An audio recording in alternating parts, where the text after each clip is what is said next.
आप सबको जय मसीह की। मैं आज आपके सामने एक नया वीडियो लेके आ रहा हूँ जिसमें हम परमेश्वर के वचन बाइबल से कुछ बातों को देखेंगे। प्रभु यीशु ने एक महान आज्ञा दिया सभी परमेश्वर यीशु मसीह पे विश्वास करने वाले विश्वासियों को।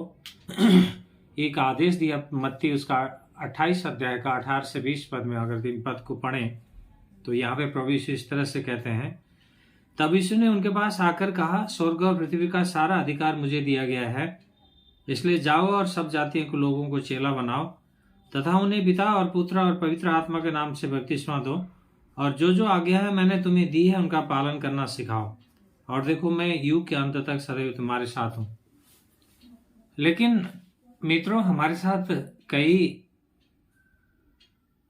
विश्वासियों के साथ ये समस्या है, कई लोगों के साथ ये समस्या है कि प्रभु की आज्ञाओं को न मानना और प्रभु की आज्ञाओं के पालन करने में उनके पास कई एक्सक्यूजेस हैं, कई बहाने हैं।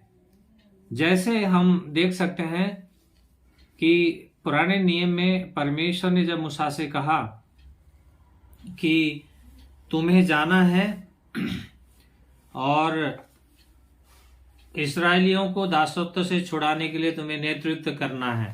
परमेश्वर ने जब ये बातें मूसा से कहा तो मूसा के पास भी कई बहाने थे। हम इन 5 बहानों को, मूसा ने जिन बातों को परमेश्वर के साथ रखा, उन बहानों को क्या बहाने थे वो हम देखेंगे एक एक करके। पहली बात तो थी कि आई हैव नो एबिलिटी, मैं कौन हूं प्रभु, मेरे पास कोई योग्यता नहीं है। निर्गमन उनका 3 का अगर 11 पद में अगर हम देखें, परंतु मूसा ने परमेश्वर से कहा, मैं कौन हूं जो फिरौन के पास जाऊं और इस्राएलियों के मिस्र से निकाल ले आऊं। पहली बात उसका यह था कि प्रभु मैं कौन हूं, मैं तो मेरी क्या अस्तित्व है, मेरा क्या वो है, मैं एक फिरौन, मिस्र के राजा फिरौन के पास जाऊं और उनको छुड़ाने में मैं कार्य करूं। मैं क्या हूं, मैं कुछ भी तो नहीं, मेरी क्या योग्यता है, मेरी क्या एबिलिटी है, मैं कौन हूं। तो उसका ये बहाना था। उसने कई बहानों में से पहली बात है ये कहा उसने। तो उसी प्रकार उसके पास दूसरी बातें थी। 3 का इसी निर्गमन उसका 3 का 13 पद में इस तरह से लिखा है, तब मूसा ने परमेश्वर से कहा, देख यदि मैं इस्राएलियों के पास जाकर उनसे कहूं, तुम्हारे पूर्वजों के परमेश्वर ने मुझे तुम्हारे पास भेजा है, और वे मुझसे पूछें उसका क्या नाम है, तो मैं उनको क्या उत्तर दूं।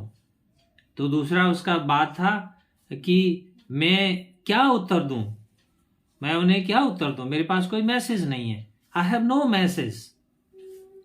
कहने का अर्थ है उसके बहानों में से दूसरा बहाना था कि मैं उन्हें क्या उत्तर दूं, क्या कहूंगा। लेकिन परमेश्वर जो उसके जीवन से चाहता था, उससे वो क्या चाह रहा था, उसके पास कई बहाने ढूंढ रहा था ताकि वो उस बात को ना करे। तीसरी बात थी, इसी निर्गमन 4 का 1 में कहता है, तब मूसा ने उत्तर दिया, यदि वे मेरा विश्वास ना करें या मेरी बात ना माने और कहें यहोवा ने तुझे दर्शन नहीं दिया है तो क्या होगा। तीसरी बात में वो कहता है परमेश्वर को कि तब क्या होगा, अगर उन्होंने नहीं माना तो क्या होगा। I have no authority at all. उसका कहने का अर्थ है मेरे पास क्या है, क्या अथॉरिटी है, मैं कौन हूं। तो इस तरह से परमेश्वर की बातों को न मानने की कई बहाने यहाँ पे मूसा रख रहा है।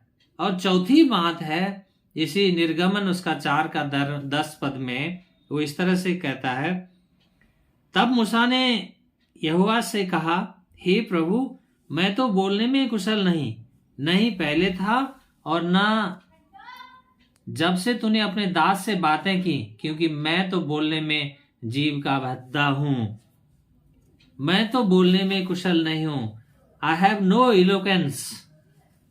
कहने का अर्थ है प्रभु मैं तो बोलना में अच्छे शब्दों से बोल भी नहीं पाता, मेरे तो जीव ही सही नहीं है, मैं इस तरह से कैसे राजा के पास जाऊंगा, कैसे मैं इस्राएलियों का नेतृत्व करके उस छुड़ाने में कार्य करूंगा, क्योंकि नहीं मैं इस योग्य के नहीं, मैं तो बोला ही, मेरे से अच्छे से बोला ही नहीं जाता, उसके बाद देखिए किस तरह से बहाने थे।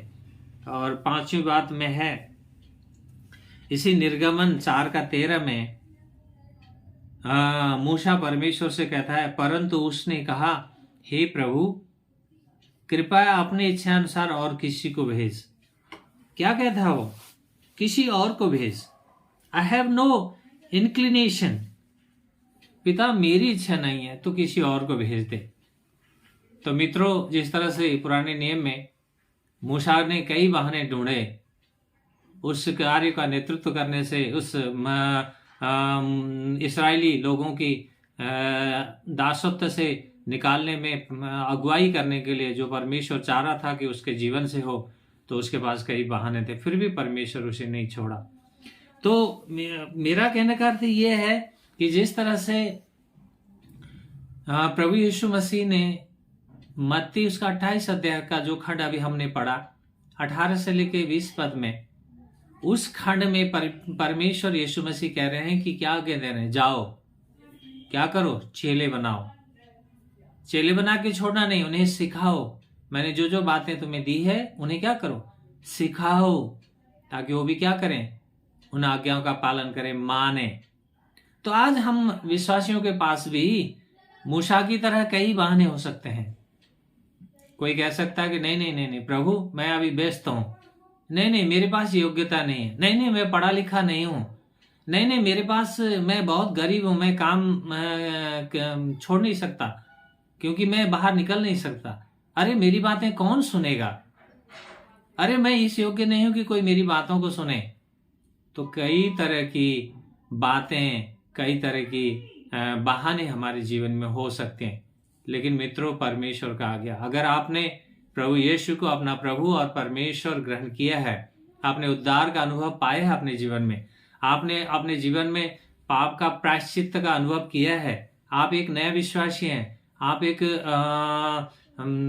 बॉर्न अगेन क्रिश्चियन हैं, एक नया जन्म पाए हुए अगर मसीह हैं, तो मित्रों ये बहाने कुछ भी नहीं है, क्योंकि हमारा प्रभु यीशु मसीह का आज्ञा शिरोपरि है। सबसे प्रथम कार्य वो है कि हम उसके कार्य के लिए निकलें, उसके लिए हम अपने जीवन में गवाही बने।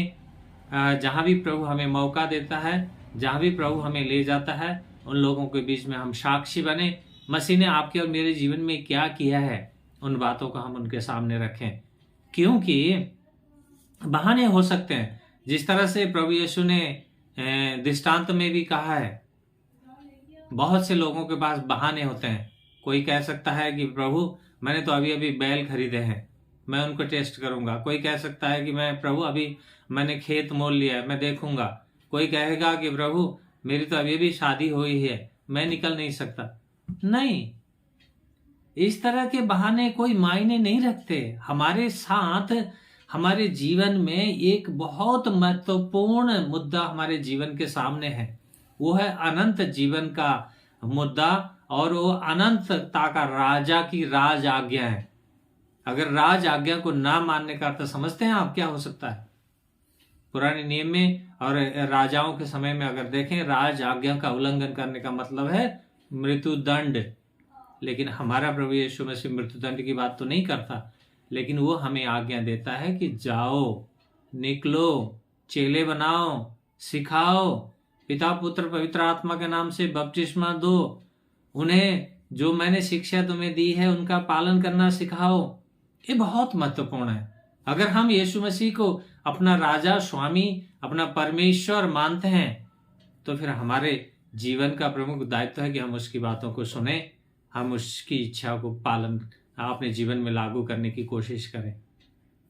अन्यथा क्या होगा? हम अपने ही इच्छा, हम अपने ही योजना, अपने ही बुद्धि के अनुसार, अपने ही समझ के अनुसार अगर कार्य करते हैं, तो फिर मसीह की आत्मा और मसीह के उस आज्ञा के अनुरूप जीवन जीने की बात कहाँ है? नीति वचन उसका 3 अध्याय में भी नीति वचन का लेखक कहता है कि तू अपनी समझ का सहारा नहीं लेना। अगर हम अपने समझ का, अपने बुद्धि का सहारा लेते हुए कार्य करते हैं तो क्या होगा?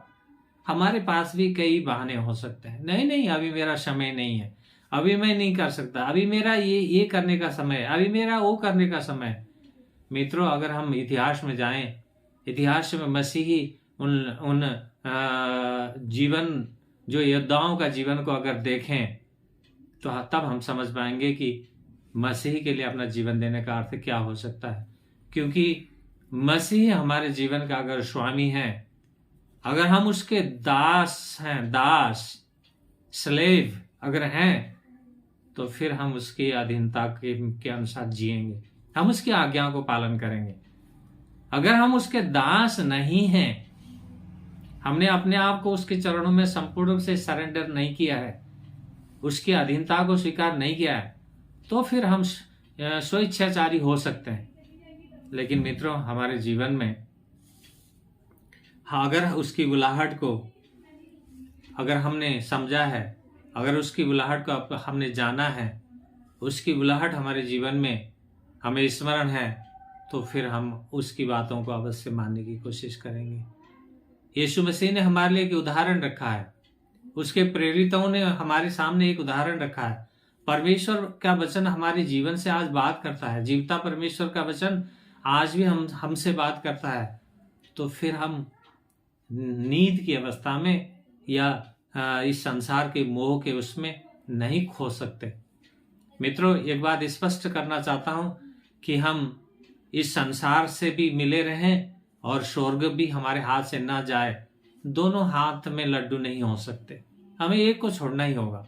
तो इसीलिए मित्रों, मैं आज चाहता हूं कि हम बहाने न ढूंढें, हम उसके कार्यों में आगे बढ़ने के लिए हम अनेक तरह की बातें ना ढूंढें, बल्कि कदम बढ़ाएं, विश्वास के साथ कदम बढ़ाएं।